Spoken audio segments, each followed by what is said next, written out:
కేవలం 24-26% of GDP మాత్రమే industries నుంచి వస్తుంది.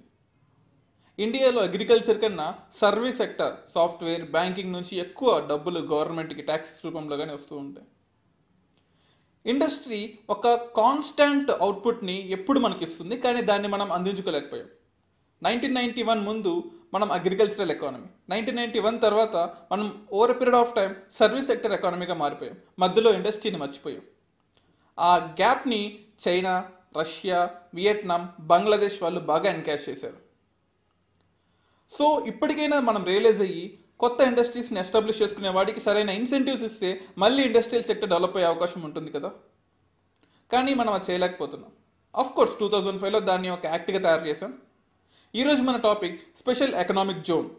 సో స్పెషల్ ఎకనామిక్ జోన్స్ అంటే ఏంటి, దానివల్ల ఉండే అడ్వాంటేజెస్ ఏంటి, దానివల్ల మనకి ఏం వస్తుంది, అవన్నీ తెలుసుకునే ముందు మనకు ఒక small announcement. History, geography, polity Carnival ఒకటి జరుగుతుందండి 29th November 8 AM to 11 PM. So ఇందులో 50+ ఫ్రీ లైవ్ క్లాసెస్ని హిందీలో, ఇంగ్లీష్లో మీకు తీసుకొస్తున్నారు. PDF కూడా మీకు ఉంటుంది. అట్ ది సేమ్ టైం ఇది ఒక కంప్లీట్ గైడెన్స్ కోర్స్ లాగా ఉంటుంది. సో హిస్టరీకి సంబంధించి 5 మంది, అట్ ది సేమ్ టైం జోగ్రఫీకి సంబంధించి ఒక 6 మంది, పాలిటిక్స్ సంబంధించి ఒక 7 మంది. సో ఇలా మీ ముందుకి కొన్ని క్లాసెస్ని తీసుకొస్తున్నారు. ఇవన్నీ ఫ్రీ క్లాసెస్ అండి, వినండి, మీకు ఖచ్చితంగా యూజ్ అవుతుంది. 6th December 11 o'clockకి మీకు ఇంకో ఎగ్జామ్ జరుగుతుంది. ఈ ఎగ్జామ్లో పార్టిసిపేట్ అవ్వండి. This is the most competitive UPSC CSC battle. ఎందుకంటే ఇందులో మీకు ఆల్ ఓవర్ ఇండియాతో మీరు ఎక్కడ ఉన్నారు అనే కాంపిటీషన్ మీకు అర్థమవుతుంది. అండ్ వీడియో ఉంటుంది, వీడియోకి సంబంధించిన సొల్యూషన్స్, టెస్ట్ అవన్నీ కూడా ఉంటాయి. So you can check your score. All over ఇండియాలో మీ స్కోర్ ఎంత ఉంది ఇవన్నీ కూడా మీరు తెలుసుకోవచ్చు. 45 minutes, 60 questions, 13 డిఫరెంట్ టెస్ట్లు ఉంటాయి. సో ఫస్ట్ ప్రైజ్ అయితే యాపిల్ మ్యాక్బుక్, సెకండ్ ప్రైజ్ అయితే యాపిల్ ఐపాడ్, థర్డ్ ప్రైజ్ అయితే Apple AirPods, and top 100 ర్యాంకర్స్కి 1000 rupees Amazon vouchers కూడా ఉంటాయి. So don't miss this opportunity అండి. This will definitely help you. So let's get into the episode now. Special economic zone.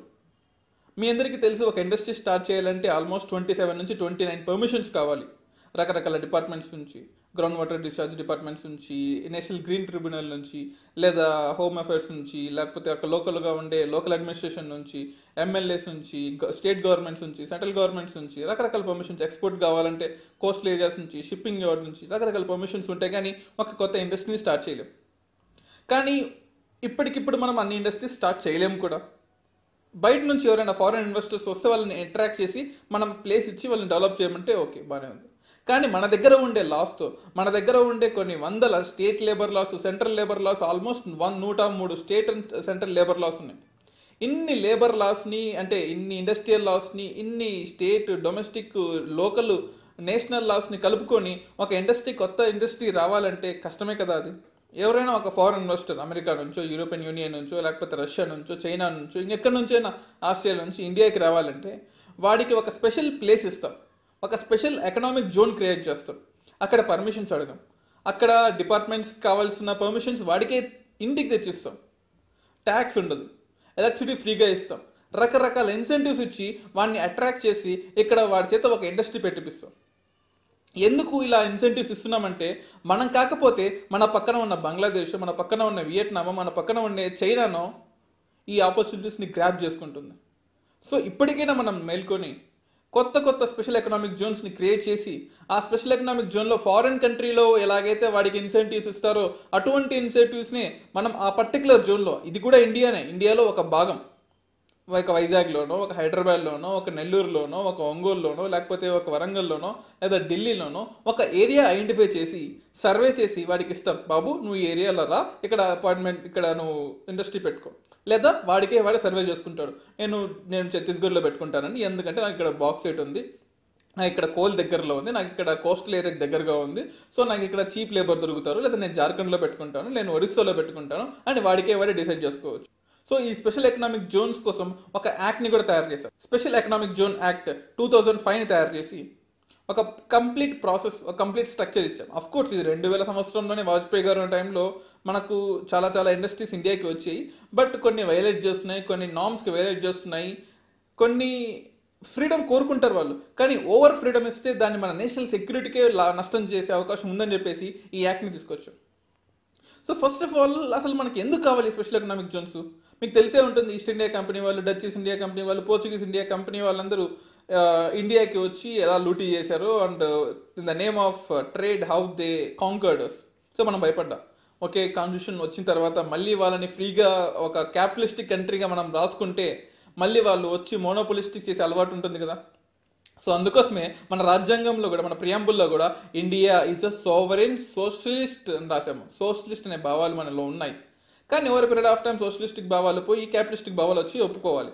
So ఈ 2020లో 2021లో మనం develop అవ్వాలి అంటే మన red టేపిజమో లేకపోతే బ్యూరోక్రటిక్ వాల్యూస్తోనో లేకపోతే ఒక పర్మిషన్ కావాలంటే, ఒక ఎక్స్పాన్షన్ చేయాలంటే 100 పర్మిషన్లతో కుదరదు. ఈ స్పెషల్ ఎకనామిక్ జోన్స్ క్రియేట్ చేసి స్పెషల్ ఎకనామిక్ జోన్స్లో బయట దేశంలో ఎటువంటి వాల్యూస్, బయట దేశంలో ఎటువంటి బెనిఫిట్స్ ఇస్తున్నామో మనం ఇవ్వాలి. ఏమేమి ఇవ్వాలి? జిఎస్టీని తీసేయాల్సి వస్తుంది, మినిమం ఆల్టర్నేటివ్ ట్యాక్స్ని తీసేయాల్సి వస్తుంది, లేకపోతే పర్మిషన్స్ ఫాస్ట్గా తీసుకురావాల్సి అవసరం ఉంటుంది. అలాగే మనకు ఒక అడిషనల్ ఎకనామిక్ యాక్టివిటీ క్రియేట్ అవ్వాలంటే వాడికి కావాల్సిన ఇన్ఫ్రాస్ట్రక్చర్ కావాలి, వాడికి కావాల్సిన రోడ్స్ తయారు చేసి పెట్టాలి, వాడికి కావాల్సిన ఎయిర్పోర్ట్స్ దగ్గరలో ఉండేందుకు చూసుకోవాలి, రైల్ ట్రాన్స్పోర్ట్లో వాడికి సపరేట్ లైన్ వేయాల్సి వస్తుంది, అది కూడా వేయాలి, ఎంప్లాయ్మెంట్ చీప్ లేబర్ని వాడికి తీసుకురావాల్సి వస్తుంది. సో ఇలాంటివన్నీ మనం సమకూర్చి పెడితే వాటి టెక్నాలజీని మన దగ్గర డంప్ చేసి ఎంప్లాయ్మెంట్ని క్రియేట్ చేసి ఇక్కడ ఒక ఎక్స్పోర్ట్ యూనిట్నో లేకపోతే ఒక ప్రొడక్షన్ యూనిట్నో స్టార్ట్ చేసి వాడు ఇక్కడ లోకల్ కన్సంప్షన్కి వాడుకుంటాడు, ఇక్కడ నుంచి బయటికి ఎక్స్పోర్ట్ చేసుకుంటాడు. అలా మనకి ఎంప్లాయ్మెంట్ దొరుకుతుంది, ఇండస్ట్రీకి ట్యాక్సెస్ మిగులుతాయి, at the same time GDP contribution ఉంటుంది, గ్రాస్ వాల్యూ ఎడిషన్ కూడా ఉంటుంది, అట్ ద సేమ్ టైం మన ఎక్స్పోర్ట్ సెక్టర్, ట్రాన్స్పోర్టేషన్ సెక్టర్ ఇవన్నీ కూడా బాగుపడతాయి. So special economic zones is order of the day. మనం స్పెషల్ ఎకనామిక్ జోన్స్ డెవలప్ చేయాలి. కానీ ఇక్కడ వచ్చే ప్రాబ్లం ఏంటంటే మనకు ఆల్మోస్ట్ 421 స్పెషల్ ఎకనామిక్ జోన్స్కి పర్మిషన్లు ఇచ్చి ఆ ల్యాండ్ మొత్తాన్ని ప్రజల దగ్గర నుంచి తీసుకొని, ఆ ల్యాండ్ మొత్తాన్ని రైతుల దగ్గర నుంచి తీసుకొని మనం దాన్ని రిజర్వ్ చేసి వచ్చే ఫారిన్ కంపెనీస్ కోసం దాచిపెడితే కేవలం 240కి మాత్రమే ఆపరేషన్లో ఉన్నాయి. అంటే మోర్ దెన్ హాఫ్ వర్కింగ్లో లేవు. ఈ స్పెషల్ ఎకనామిక్ జోన్స్కి కావాల్సిన మెయిన్ థింగ్ ల్యాండ్. ఆ land state government, central government accumulate చేస్తుంది, వాడికి ఇస్తుంది. కానీ వాడు రాకపోతే, వాడికి ఇంకా ఇండియాలో ఇచ్చే టర్మ్స్ నచ్చకపోతే ఆ ల్యాండ్స్ అన్నీ కొన్ని 100,000 ఎకరాలు అలాగే వేస్ట్గా పడిపోయినాయి. రీసెంట్గా బాబా కళ్యాణి ఒక రిపోర్ట్ ఇచ్చారు. అందులో బాబా కళ్యాణి కమిటీ ఏం చెప్పిందంటే, మనం 2018లో కమిటీ తయారు చేసినప్పటికీ కూడా వరల్డ్ ట్రేడ్ ఆర్గనైజేషన్స్ రూల్స్గా మనం కమిటీని తయారు చేసాము. మన ఎస్సీజీ పాలసీ కూడా అలాగే ఉంది, మనం ఏమి అగెయిన్స్ట్గా లేము. ఇండియాలో చాలా మంచి ఎస్సీజీ పాలసీ ఉంది. కానీ ఇండియా ఒక 5 ట్రిలియన్ ఎకానమీ 2025కి మారాలి అంటే ఇంకా ఎస్సీజెడ్లో మీరు ఇన్సెంటివ్స్ ఇవ్వాల్సిందే. ఇచ్చిన ఇన్సెంటివ్ సరిపోవు, ఎందుకంటే చైనా ఉంది. చైనా నుంచి ఈ మధ్య కొన్ని ఇండస్ట్రీస్ చైనా నుంచి బయటికి రావాలని ట్రై చేస్తున్నాయి. అలా బయటికి రావాలనుకున్నప్పుడు వాళ్ళు బంగ్లాదేశ్కి వెళ్తున్నారు, వియట్నాంకి వెళ్తున్నారు, లావోస్కి వెళ్తున్నారు, కంబోడియాకి వెళ్తున్నారు, ఇండియాకి రావట్లేదు. ఎందుకు రావట్లేదు? ఇక్కడ ఉండే లేబర్ పాలసీస్ మాకు నచ్చట్లేదు. వాడికి ఏం కావాలి? వాడికి తక్కువ లేబరు, అంటే తక్కువ లేబరు ఎక్కువసేపు పని చేయాలి.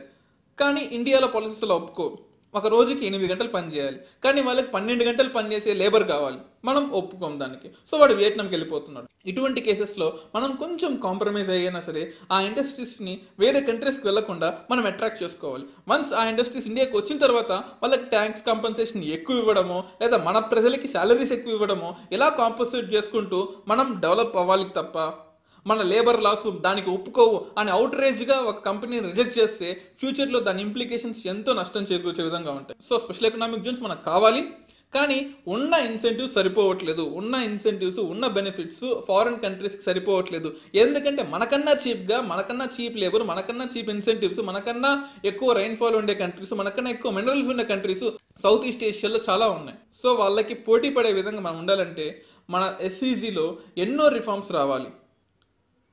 బాబా కళ్యాణి గారు ఇచ్చిన కొన్ని రికమెండేషన్స్ని మీకు చదివి వినిపిస్తాను. Framework shift from the export growth to broad based employment and economic growth. So కేవలం ఎక్స్పోర్టే కాకుండా ఎంప్లాయ్మెంట్, ఎకనామిక్ గ్రోత్ అయ్యే విధంగా చూసుకోవాలి. అలాగే enhance competitiveness by enabling ecosystem development by funding high speed and multi modal connectivity. So high speed, high multi modal connectivity, road transportation కానీ, rail transportation కానీ, services కానీ, లోన్లు కానీ, యూటిలిటీ ఇన్ఫ్రాస్ట్రక్చర్ కానీ ఇవన్నీ తొందరగా వచ్చే విధంగా చూసుకోవాలి. Shift from supply driven to demand driven approach. So కేవలం సప్లై చేసే విధంగా కాకుండా ఇండియా అనేది డిమాండ్గా కూడా పనిచేయాలి. సో కన్జంప్షన్ అనేది మనమే తీసుకునే విధంగా ఉండాలి. Flexibility of long term lease for developments and tenants. అలాగే infrastructure status to improve access to finance and enable long term borrowing. వాళ్ళకి కావాల్సింది long term borrowing. So long term borrowing వాళ్ళకి ఇంకా ఎక్కువ ఇవ్వాలి. Dispute resolution through arbitration and commercial courts. ఎందుకంటే మీకు తెలుసు ఒకసారి కోర్టుకి వెళ్ళిందంటే అది 5 సంవత్సరాలు పట్టచ్చు, 10 సంవత్సరాలు పట్టచ్చు, 1 సంవత్సరమైనా పట్టచ్చు. సో అలా కాకుండా వాళ్ళ కోసం ఒక special కోర్ట్స్ని, national appellant ట్రిబ్యునల్ని, national appellant లా ట్రిబ్యునల్ని, ఇలా ఎప్పటికప్పుడు కొత్త కొత్త ఇండస్ట్రీస్ లాస్తో, కొత్త ఇండస్ట్రియల్ కోర్ట్స్తో, కమర్షియల్ కోర్ట్స్తో సపరేట్గా వాళ్ళకి జడ్జిమెంట్ ఇవ్వాలి. అలాగే వాళ్ళకి కావాల్సిన ఇన్సెంటివ్స్ని ఇంకొంచెం ఎక్స్టెండ్ చేస్తే వాళ్ళు ఇండియాకి వస్తారు. వన్స్ ఇండియాకి వచ్చిన తర్వాత ఒక 5 ఏళ్ళలో 10 ఏళ్ళలో వాళ్ళకి కావాల్సిన ట్యాక్స్ బెనిఫిట్స్ ఇచ్చిన తర్వాత మళ్ళీ మనం ట్యాక్స్ స్ట్రక్చర్ని స్టార్ట్ చేయొచ్చు.